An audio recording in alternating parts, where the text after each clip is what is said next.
गंगा सागर में जाकर, गंगा सागर में जाकर बंदे तो डुबकी लगा ले।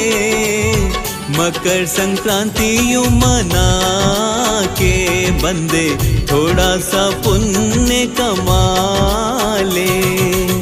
गंगा सागर में जाकर बंदे तो डुबकी लगा ले।